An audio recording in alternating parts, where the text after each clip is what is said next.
Have you ever watched your grandchild throw themselves on the floor at the grocery store and thought, I don't remember my own kids doing that, or did they? Or maybe you remember all too well, the red face, the flailing limbs, the shrieking cries that seemed to echo for miles. If you're anything like most people over 60, you're probably not new to tantrums. You've seen them, lived through them, and maybe even calmed a few in your day. But still, there's something about watching your adult child, now a parent themselves, struggle with their own child's meltdown that tugs at something deep inside you. Maybe it brings back memories. Maybe it stirs up a desire to help. Or maybe, just maybe, you find yourself stepping in more than you planned to. Here's the truth, parenting has changed, but kids? Not so much. A tantrum in 1985 is the same as one in 2025, just louder now, thanks to all the sugar and screen time. And as a grandparent, you're in a beautiful, sometimes delicate, position. You've got wisdom and life experience, but also the challenge of staying supportive without overstepping. That's where this conversation comes in. Today, I want to talk with you about how to handle those chaotic moments when a child, whether it's your grandchild or even when your own kids were little, completely loses it. Those moments when everything in you wants to either fix it, walk away, or yell louder. But instead of falling into those traps, I want to show you 5 peaceful ways to stay calm, centered, and in control, no matter how wild things get. Because even if we're not the ones doing the parenting anymore, our presence still carries weight, and what we model in those heated moments can shape the atmosphere more than we realize. Let's start with something simple, but powerful, breathing. Not the deep, dramatic breaths we sometimes do when we're trying not to snap, but intentional, calming breaths that tell your body, we're okay. This isn't an emergency. You see, when a child throws a tantrum, their tiny brain is flooded with stress hormones. But what we often forget is that ours gets flooded too. Our heart rate climbs, our muscles tighten, our voice gets a little sharper. Before we know it, we're swept up in their storm. That's why the first step to staying in control is grounding yourself in your breath. Take a slow inhale through your nose, count to 4, then exhale through your mouth, counting again. Do it 2 or 3 times. Not because it's trendy, but because it works. It sends a signal to your brain, I'm safe. I can handle this. And once your nervous system calms down, you'll notice, you suddenly see the child more clearly. Not as a problem to fix, but as a little human having a hard time. That leads into the next point, one that might feel a bit counterintuitive at first. Instead of jumping in to correct the behavior, take a moment to validate the feeling. Now, I can already hear some of you thinking, you want me to reward that screaming with attention? Not quite. I'm not saying you hand them a cookie and call it a day. But what I am saying is that when we look a child in the eye and say, I can see you're really upset right now, something shifts. You're not giving in. You're giving recognition. And that's different. Because when a child feels seen, their need to scream often softens.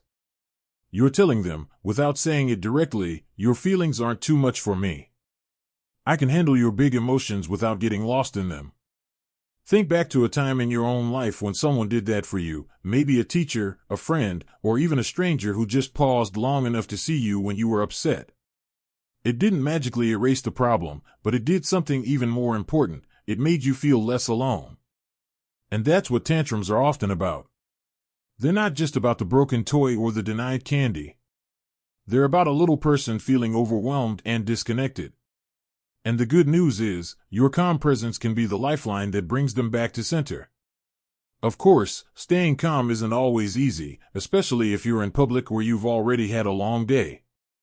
And if it's your adult child doing the parenting, it can be even trickier. You might want to jump in, offer advice, or hush the child yourself.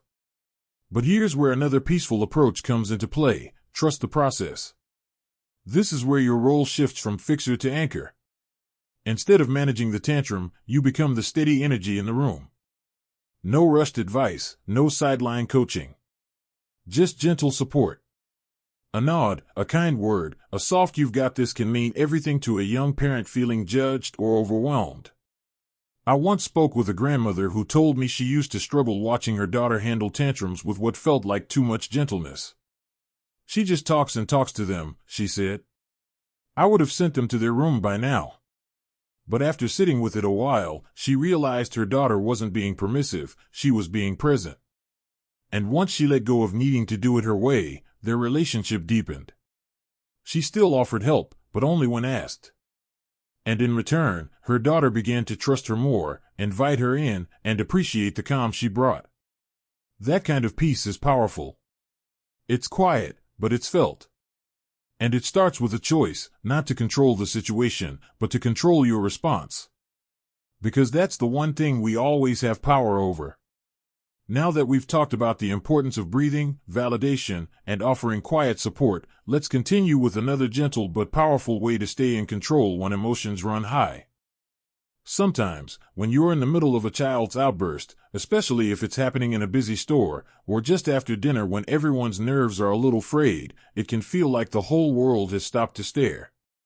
You might feel embarrassed, unsure of what to do, or even helpless. But here's another peaceful approach that makes a world of difference, creating emotional space. Now, what do I mean by that? It's simple, really.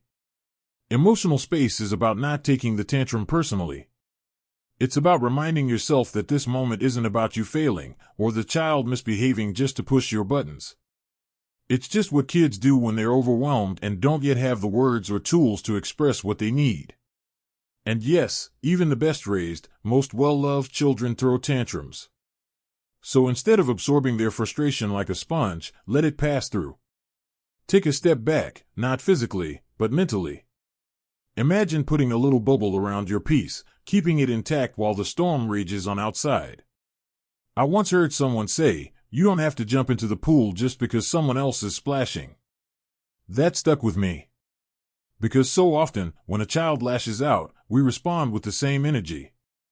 We raise our voice, our body tenses, and before we know it, we're both soaked in the same emotional mess. But when we create that emotional space, when we decide, I don't need to join this chaos, something shifts. We become the steady hand.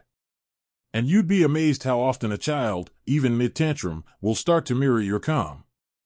It's especially important when you're watching your child, now a parent themselves, struggling to hold it together.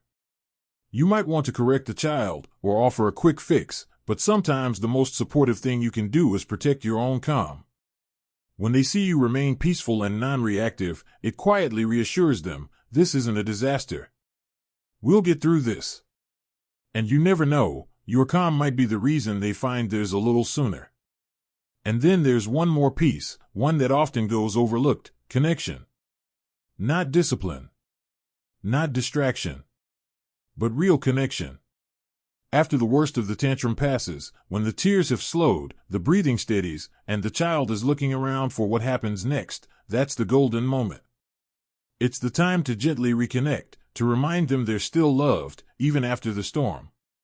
That might mean offering a warm hug, or just sitting quietly beside them for a minute.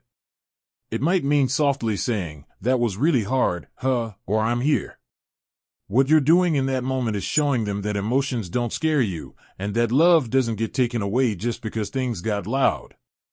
You're teaching something deeper than manners or consequences, you're teaching emotional safety. And let me tell you, that lesson lasts a lifetime. I remember once, my neighbor, an older gentleman in his 70s, was watching his grandson throw a spectacular fit over not being allowed to open a bag of chips before dinner. It was loud, chaotic, one of those full-body tantrums you can't ignore. But instead of reacting, the grandfather calmly sat on the edge of the couch, hands on his knees, breathing slowly. When the child finally slowed down, he simply said, "Are you ready for a hug now?" And the boy melted into his arms like nothing had ever happened. That moment didn't require a timeout or a lecture. It required patience, presence, and above all, connection. Now, of course, not every tantrum ends so neatly. Sometimes the child says no. Sometimes they push you away. That's okay too. What matters is that you've opened the door. You've shown them it's safe to come back when they're ready. And that, more than any punishment or scolding, builds trust over time. You might be thinking, this all sounds good, but what if I do lose my temper? And honestly, that's such an important question. Because we're human. We all have moments where we snap, or raise our voice, or say something we wish we hadn't. That doesn't make you a bad parent or grandparent. It makes you real. But here's where the peaceful path really shines. It gives you permission to repair. To take a breath, come back to the moment, and say, I'm sorry I got upset. I love you. Let's try again. That one small act can heal so much more than we realize. In fact, it teaches kids something many adults still struggle with, that emotions don't have to control us, and that love doesn't disappear during tough moments. And when you're the older, steadier presence in the room, whether you're their grandparent, great aunt, or just someone they trust, you carry a special kind of influence. You have the chance to be their safe place, their reminder that peace is possible, even when things feel big and out of control. So, as we continue on this journey together, let's take a moment to appreciate the quiet power of breath, the strength in holding space, and the beauty of reconnecting after the storm. It doesn't take fancy techniques or a degree in child psychology. Just a warm heart, a little patience, and a willingness to stay present when it counts. Let's keep going, because there's still one more peaceful and powerful way to handle those tough moments, and it just might be the one that sticks with you the most. There's something truly beautiful about the moment when a tantrum ends. It's like the storm clouds parting after a downpour, quiet, still, and a little fragile. And in that quiet, we have one more peaceful tool to carry with us, reflection. Now, this isn't about giving a lecture or making a child feel guilty. It's about gently guiding them to understand what just happened in a way that builds emotional awareness, not shame. Because here's the thing, tantrums aren't about bad kids. They're about big feelings that haven't yet learned how to walk and talk politely. So when the child has calmed down, that's your chance to help them name what they were feeling. Not in a "why did you do that" kind of way, but more like, it seemed like you were really frustrated when you couldn't have that toy. Is that right? You're helping them put words to the storm. And the more often they can do that, the less often they'll need to scream it out. It doesn't mean tantrums disappear overnight. But it does mean that the child begins to learn there's a way to be heard without falling apart. This step is especially meaningful for us as older adults, because we've had a lifetime of learning how to manage emotions, maybe not always perfectly, but with a lot of trial and error. And when we share that gentle wisdom, not through lectures, but through quiet modeling, we pass down something priceless. We help shape not just better behavior, but deeper understanding. Now, I want to speak for a moment to those of you who are playing a supporting role. Maybe you're a grandparent who's there once or twice a week, or maybe you live with your grandchild full-time. Maybe you're helping raise them while their parents work, or maybe you just see them on weekends and holidays. Whatever your situation, know this, your presence matters more than you know.